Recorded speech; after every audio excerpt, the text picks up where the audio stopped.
একটি ছোট্ট মফস্বল শহরের এক কোণের মাদ্রাসায় পড়তো রায়হান। সে ছিল খুবই শান্ত, পরিশ্রমী, আর আল্লাহর প্রতি গভীর ঈমানদার।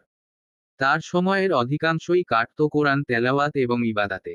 তবে রায়হানের জীবনে একটি রহস্যময়ী ঘটনা ঘটতে যাচ্ছিল, যা তার বিশ্বাস এবং জীবনকে বদলে দেবে। একদিন রাতে রায়হান মাদ্রাসার পড়ার ঘরে একা বসেছিল। হঠাৎ দরজা একটু খোলা হতে লাগলো, যেন কোনো বাতাসের প্রবাহ নেই অথচ দরজা নড়ছে। রায়হান ভেবেছিল হয়তো কোনো বন্ধু মজা করছে। কিন্তু যখন সে দরজার দিকে তাকালো, সেখানে কোনো মানুষ ছিল না। ভয় না পেয়ে সে আল্লাহর নাম নিয়ে দরজার দিকে এগিয়ে গেল। দরজা পেরিয়ে একটি শীতল বাতাস তার মুখে লাগলো, আর অদৃশ্য একটি কণ্ঠস্বর শোনা গেল, রায়হান, আমি তোমার সাথে কথা বলতে এসেছি।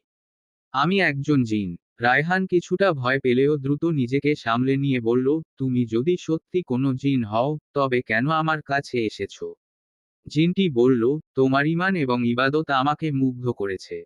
আমি একটি সময় ছিলাম পথভ্রষ্ট, কিন্তু তোমার প্রতি আল্লাহর ভালোবাসা আমাকে কিছু প্রশ্নের উত্তর খুঁজতে বাধ্য করেছে। আমি তোমার সাথে কথা বলতে চাই, জানতে চাই কিভাবে তুমি এমন ঈমানদার হলে। রায়হান বিস্মিত হয়ে জিনটির কথা শুনল এবং ধীরে ধীরে তার সাথে কথা বলতে শুরু করল। রায়হান তাকে জানালো যে তার পরিবার, শিক্ষক এবং নিজের চেষ্টায় সে ধর্মের পথে চলতে শিখেছে। আল্লাহর প্রতি তার ভালোবাসা ও ভরসা তাকে সঠিক পথ দেখিয়েছে। এই কথোপকথনের মাধ্যমে জিনটি বুঝতে পারল যে সঠিক ঈমান এবং ইবাদত একজন মানুষকে কতটা শক্তিশালী করতে পারে।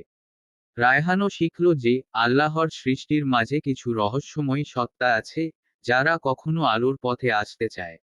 এরপর থেকে জিনটি মাঝে মাঝে রায়হানের কাছে আসতো, আর তার থেকে আল্লাহর পথে চলার শিক্ষা গ্রহণ করত।